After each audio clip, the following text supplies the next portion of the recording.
super excited for her next comic. She has a show on Shady Pines Radio. Make some noise right now for the hilarious Emily June!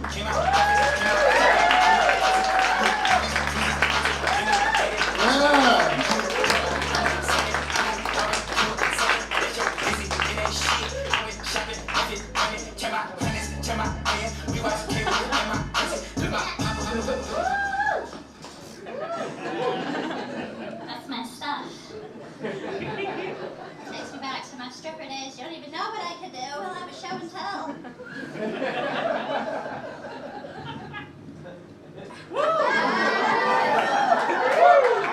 Thank you. Yeah, so I'm getting older now.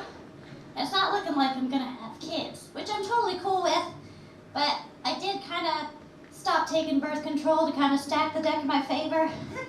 You know, maybe he'll pull out, maybe he won't.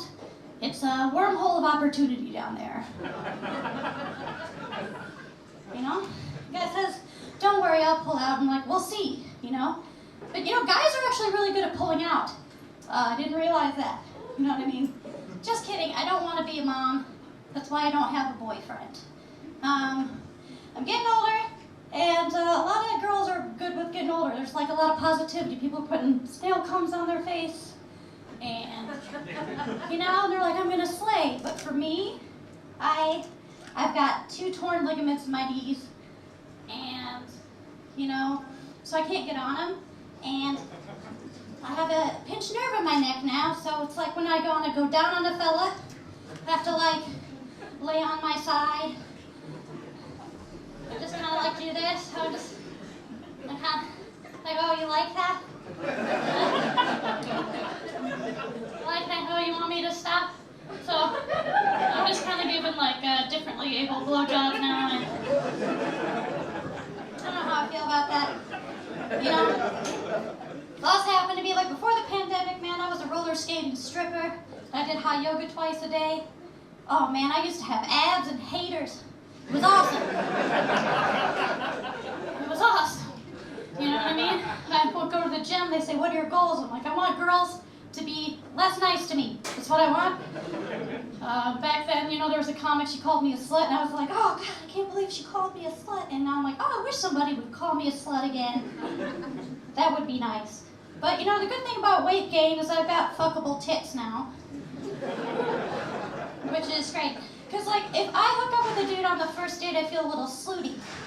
But, you know, if we use these, I don't feel so bad, you know? It's like, I've never worn a pearl necklace with more dignity, you know? Never ever. And, yeah, you do kind of go through, like, a second puberty getting older. And I remember when I first went through puberty, you know, my grandma is French-Canadian, she has jet black hair. I got a black hair on my chin, you know? And I was like, holy shit, Grandma. And she was a sassy lady. You know, after she had her stroke, she was born in 1920. She would have her hair done every week. And, you know, the guy when she would leave, the guy would say, what are you, trying to pick up dudes? And she would say, what are you, afraid of the competition? She was great. So I loved her. And when she passed, I was really sad, and I was in my bathtub a few weeks after she died, and I saw this jet black hair coming out of my boob, and I was like, holy shit, Grandma? Oh my God. You know, as a matter of fact, you know, when a guy goes down there, I say, well, say hi to Grandma for me, you know? And, yeah, I don't pluck it out of respect. You know, you have a problem with my foot-long, jet black, curly, weird, nibble hair, then you have a problem with my family. My family is weird. I'm sure a lot of your families are weird, too. We've had some deaths in the family, which is not fortunate. People handle it differently. I think my brother's death was handled the weirdest, especially by my aunt.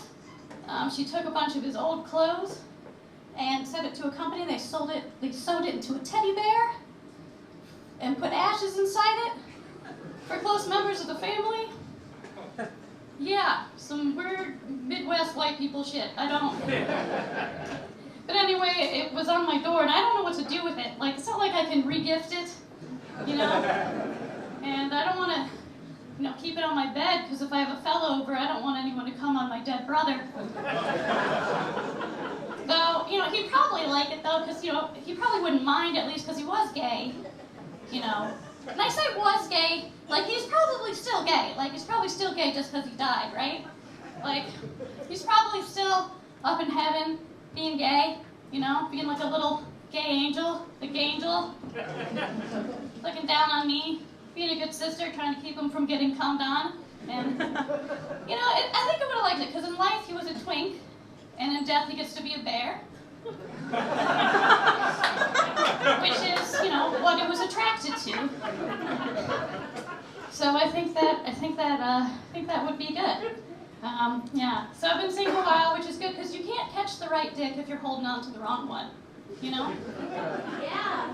A lot of my friends, they really like to grasp onto that wrong dick. You know, they've got Chinese finger trap vaginas. They just hold those bad dicks, and even in their mind's eye, you know, if you're even thinking about the dicks from the past and the dicks from the future, they just fly right by it.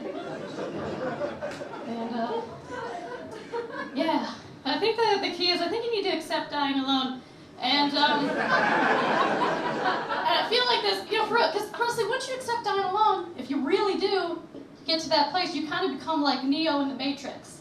You know what I mean? Where you're like, can't even remember what it's like to be hugged and like you're super happy, right? You're good.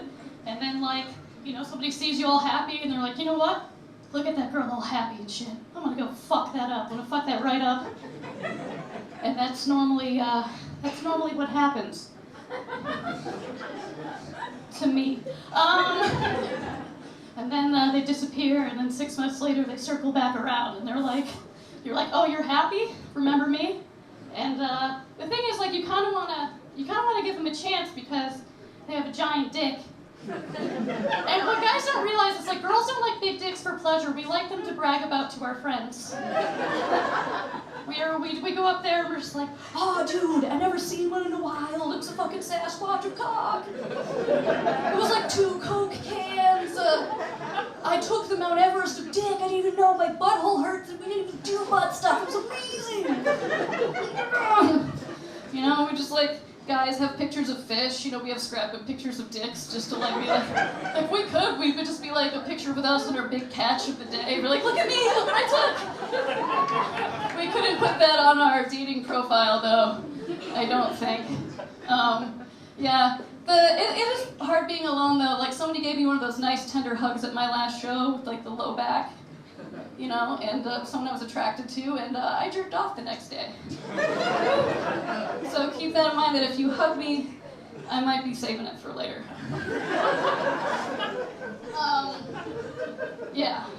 Have I made your guys' dick soft yet? Or at least insecure? I hope so. You know, when I was younger, I really wanted to make them hard. It was kind of a pick-me. But now that I'm older, I really love to make them soft. So much. What can I say to make it the softest? So anyway, I got pinworms a few weeks ago. I don't know if you guys have heard of this. They're little worms that like live in your colon or somewhere, and they come out of your butthole when you're sleeping, and they lay eggs, and it itches like hell. Yeah, I felt lame because like I knew it wasn't butthole gonorrhea, and I went in there and went to the doctor, and she asked me if I'd done butt stuff. I'm like, no. And then she gave me some Scotch tape, and I had to put it on my butthole in the morning, and she's like, yeah, you got the worms. And honestly, I'm kind of glad that I wasn't sexually active at the time, because I can't imagine the psychological damage to a man, you know? We saw a little wormy, just dancing on a condom there. I think a man might actually have to go to therapy after that. Yeah. But anyway, I did write a song about it.